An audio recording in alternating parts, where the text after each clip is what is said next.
जब जिंदगी बहुत संघर्ष में चल रही हो, बहुत दुख का जीवन चल रहा हो, बहुत कष्ट का जीवन चल रहा हो, बहुत कष्टमय जीवन चल रहा हो, तब शमी के 5 पत्ते, शमी के 5 पत्ते एक दुर्वा के साथ एक अक्षत चावल का एक दाना, वो भी हल्दी में भिंगोया हुआ हो या केसर में भिंगोया हुआ हो,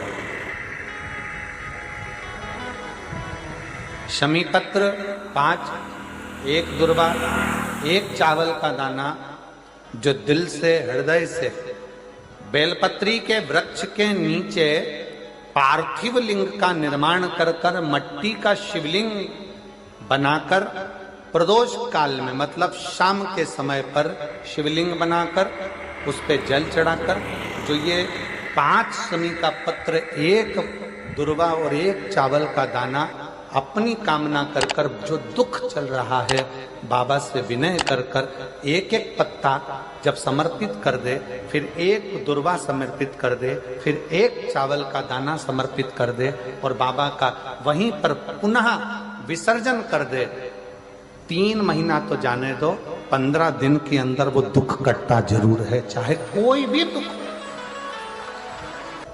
किसी भी तरह का दुख क्यों हो।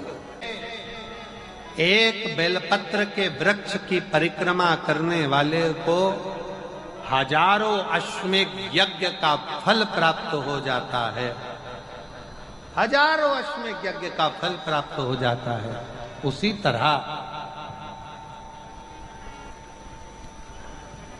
तरह एक पार्थिव लिंग का निर्माण करने वाले को, मिट्टी का शिवलिंग का निर्माण कर कर पूजन करने वालों को 12 ज्योतिर्लिंग के शिवलिंग के दर्शन का पुण्य फल प्राप्त। बहुत ध्यान लगाकर सुनिएगा। एक बेलपत्री और उस बेलपत्री में एक चंदन की बिंदी और एक अक्षत का दाना मात्र रखकर भी अगर शिवालय पर चढ़ा दी जाती है,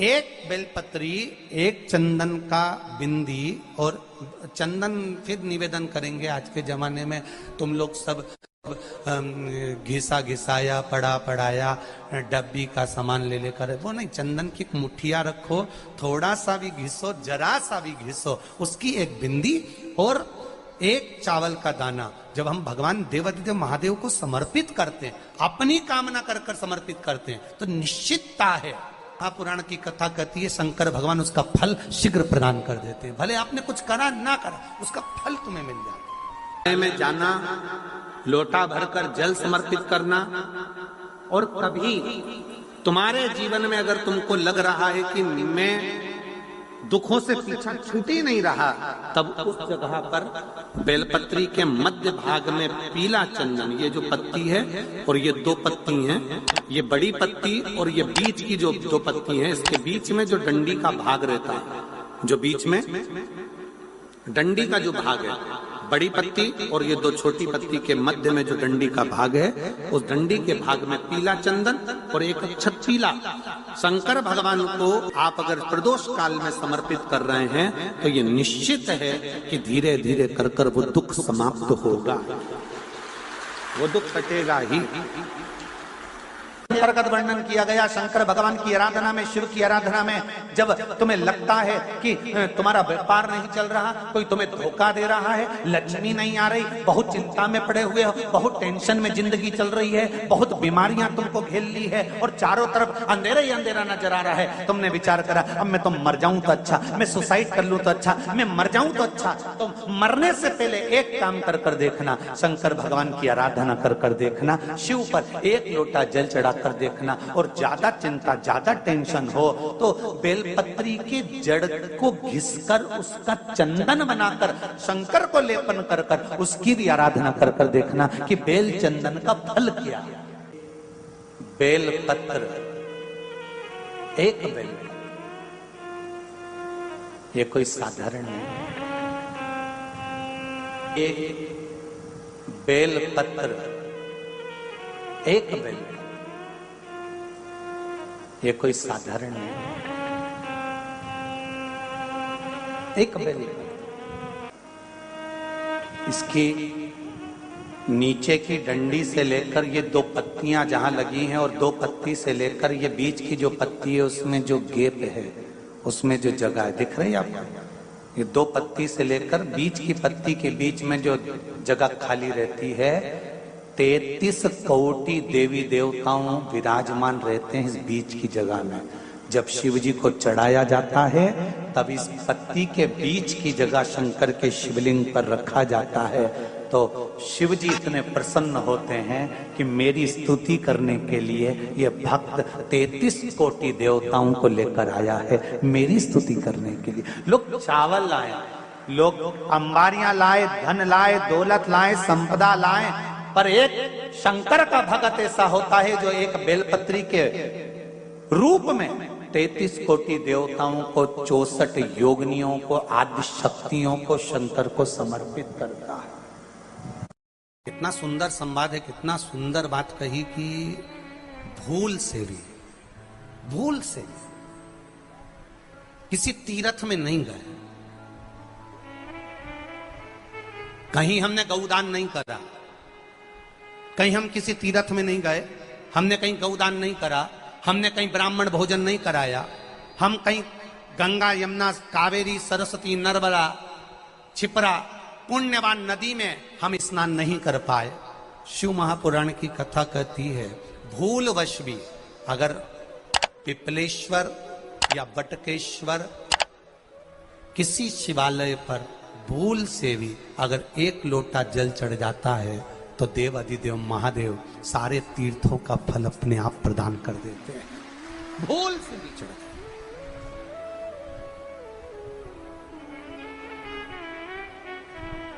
एकांतेश्वर महादेव किसी तीर्थ में नहीं गए, कहीं हमने गौदान नहीं करा, कहीं हम किसी तीर्थ में नहीं गए, हमने कहीं गौदान नहीं करा, हमने कहीं ब्राह्मण भोजन नहीं कराया, हम कहीं गंगा यमुना कावेरी सरस्वती नर्मदा छिपरा पुण्यवान नदी में हम स्नान नहीं कर पाए। शिव महापुराण की कथा कहती है भूलवश भी अगर पिपलेश्वर या बटकेश्वर किसी शिवालय पर भूल से भी अगर एक लोटा जल चढ़ जाता है तो देव अधिदेव महादेव सारे तीर्थों का फल अपने आप प्रदान कर देते हैं। भूल से भी चढ़,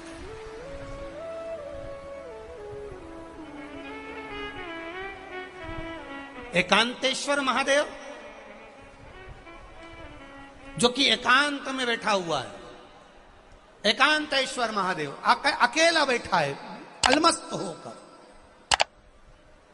आप जा रहे हो गाड़ी लेकर, आप 4 व्हीलर गाड़ी में जा रहे हो, ट्रैक्टर में जा रहे हो, ट्रॉली में बैठकर जा रहे हो, क्रूजर में बैठकर जा रहे हो, 2 व्हीलर गाड़ी में बैठकर जा रहे हो और एकांतेश्वर महादेव का मंदिर दिख गया, कोई एकांत में, भले उसका नाम नहीं मालूम तुमको कि कौन सा महादेव, और अकेला बैठा है जंगल में, वृक्ष की छांव में, एक ओटले पर, कोई दीवार नहीं, कोई जाली नहीं, कोई गेट नहीं, कुछ भी नहीं। ये शिव मंदिर में जाकर एक लोटा जल समर्पित करती थी और शास्त्र कहता है कि शंकर के मंदिर में अगर एक लोटा जल कोई एक परिवार का व्यक्ति भी समर्पित कर रहा है तो समझ लेना कि वो अपनी 71 पीढ़ी को पार लगा रहा है। वो अकेला नहीं, 71 पीढ़ी को पार लगा रहा है। शिव महापुराण की कथा कहती है जब बच्चा गर्भ में आता है, माता के गर्भ में जब संतान आती है और माता के गर्भ में जब संतान रहती है, उस 9 महीने में स्त्री नारी अगर कहीं शंकर के मंदिर के सामने से निकल जाए या शिवालय का जल स्त्री को मिला हो या शंकर भगवान का कोई प्रसाद या शंकर भगवान का कोई नाम जाप या शंकर भगवान का कोई मंत्र जाप उस स्त्री के कानों में पहुंच जाए तो जो गर्भ में बच्चा होता है वो बच्चा शंकर की कथा तक या शिवालय तक उसको बिना बोले ही वो अपने आप चला ही जाता है, पहुंच ही जाता है। उस गर्भ में रहने वाले बच्चे को भगवान शंकर के मंदिर के सामने से भी कोई गर्भवती स्त्री निकल कर चली जाती है तो उसका भी फल उसको प्राप्त हो जाता है। उसका भी फल उसको प्राप्त हो जाता है। और वो फल साधारण नहीं होता। क्यों? बेलपत्री को जब भी चढ़ाया जाता है तो पीछे की डंडी पकड़कर नहीं चढ़ाया जाता। बेलपत्री को चढ़ाने के लिए मध्य भाग को, जैसे यह बेलपत्र होता है तो इसका मध्य की जो डंडी होती है, मध्य भाग होता है बेलपत्री का, तब मध्य भाग को पकड़कर हम भगवान शंकर को बेलपत्र समर्पित करते हैं। कोई भी बेलपत्र ऐसे नहीं चढ़ाता कि डंडी पकड़ के चढ़ा दिया, फिर पीछे की डंडी पकड़ के चढ़ा दिया, फिर पीछे की डंडी पकड़ के चढ़ा दिया, फिर डंडी पकड़ा, फिर चढ़ा दिया ना। मेरे देवादिदेव महादेव को जब भी बेलपत्र चढ़ाया जाता है तो मध्य भाग, पीछे की डंडी पकड़कर नहीं, मध्य भाग से भगवान शंकर को बेलपत्र समर्पित किया जाता। मध्य भाग से जब भी पकड़ेंगे तो मध्य भाग को पकड़कर बेलपत्र समर्पित करेंगे। क्यों?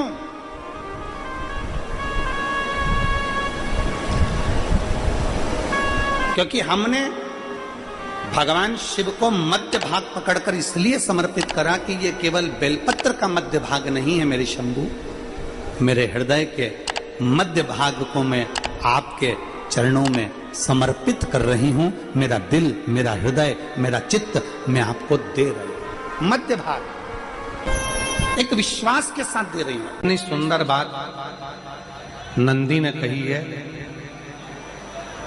नंदी ने ये बात जो कही वो वास्तव में बड़ी सुंदर है कि मान लो यदि कोई कार्य तुम्हारा हो नहीं रहा और पूरी दुनिया में तुमने कर कर देख लिया, बहुत प्रयास कर कर देख लिया, तो भी वो कार्य अगर तुम्हारा नहीं होता, तो फिर एक काम करो कि शिव की स्तुति करो, शंकर की स्तुति, शंकर का गुणगान, शंकर की भक्ति, शंकर का स्मरण।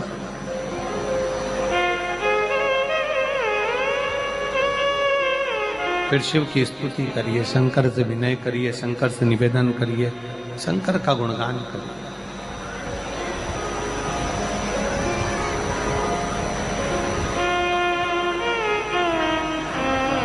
पर भगवान की भक्ति होती कब?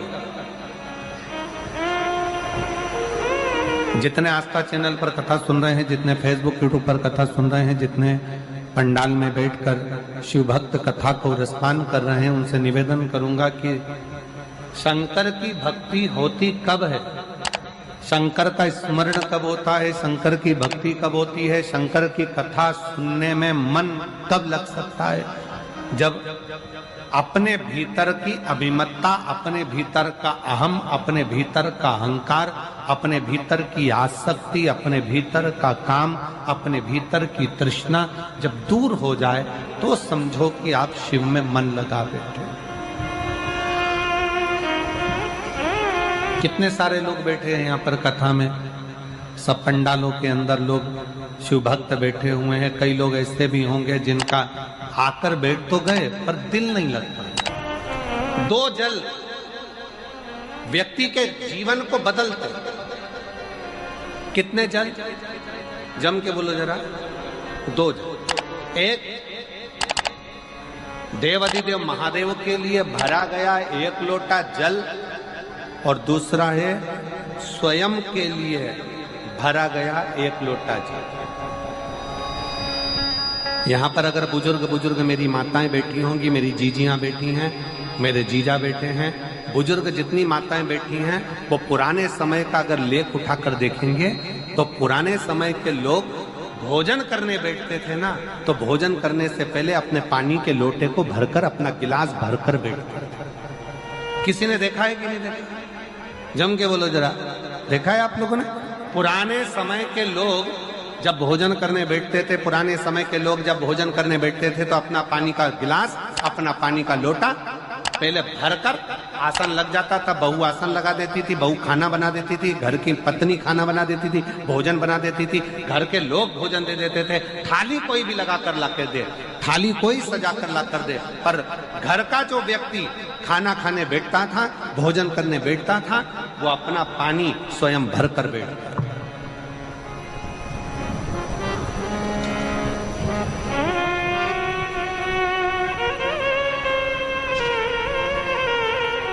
अब आज के जमाने में दुनिया के लोग कहते हैं मैं दुकान चला रहा हूं, दुनिया के लोग कहते हैं मैं घर चला रहा हूं, दुनिया के लोग कहते हैं मैं ये कर रहा हूं। तुम अपना खुद का पानी भरकर तो बैठ नहीं रहे और कह रहे हो कि घर चला रहा हूं। स्वयं का एक गिलास पानी व्यक्ति नहीं भर पा रहा। कितना सुंदर कहा है महाराज जी, बहुत सावधानी से सुनिएगा। दो जगह का जल व्यक्ति के जीवन को बदल देता है। एक शिव के लिए भरा गया जल और दूसरा स्वयं के लिए भरा गया जल। स्वयं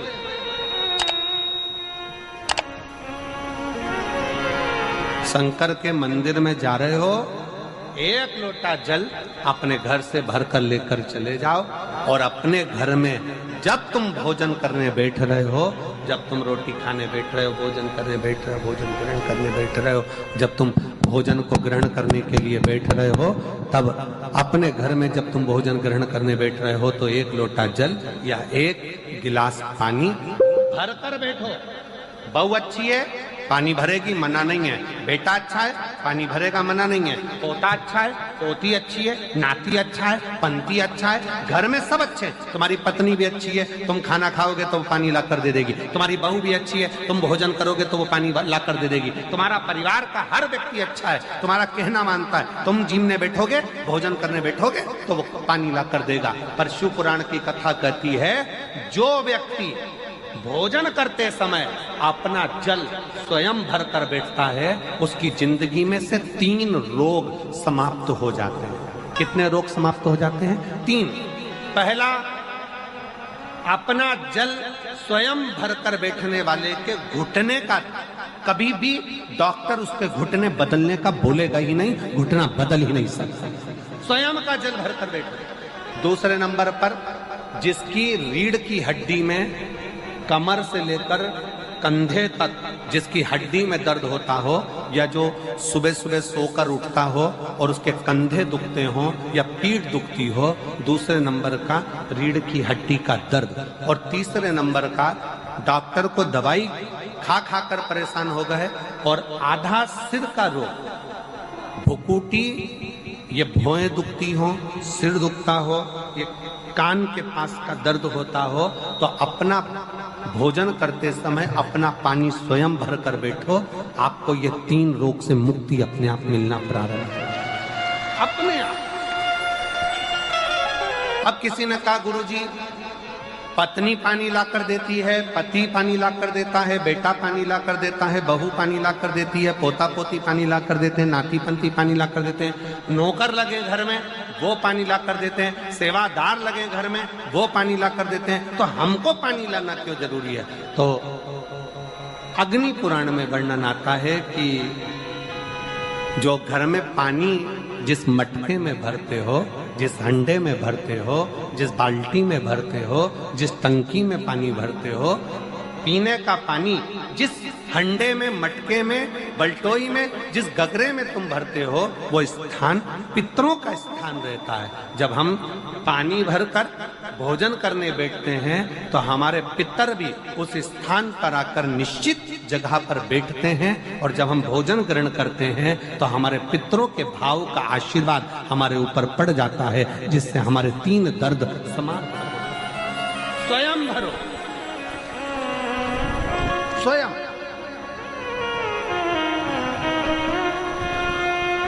अब आज का जमाना इतना विचित्र है कि नौकर चाकर, परिवार, घर इतना बड़ा हो गया। आज के जमाने में कोई सोफे पे से उठना पसंद नहीं करता, वहीं से आवाज लगा देते हैं, ला मेरा भोजन लगा दे, रोटी लाओ। रोटी आई तो मालूम पड़ा पानी ला कर रखा बहू ने। वो बहू ला देगी, बहुत अच्छी है, बहू बेकार नहीं है, बहुत अच्छी है, बेटी बहुत अच्छी है, ला देगी पानी, भोजन भी लाएगी, पानी भी लाएगी, सब कुछ लाएगी। पर पहला फर्ज अपना है, जब तक शरीर चले, पांव चले, हाथ पैर चले,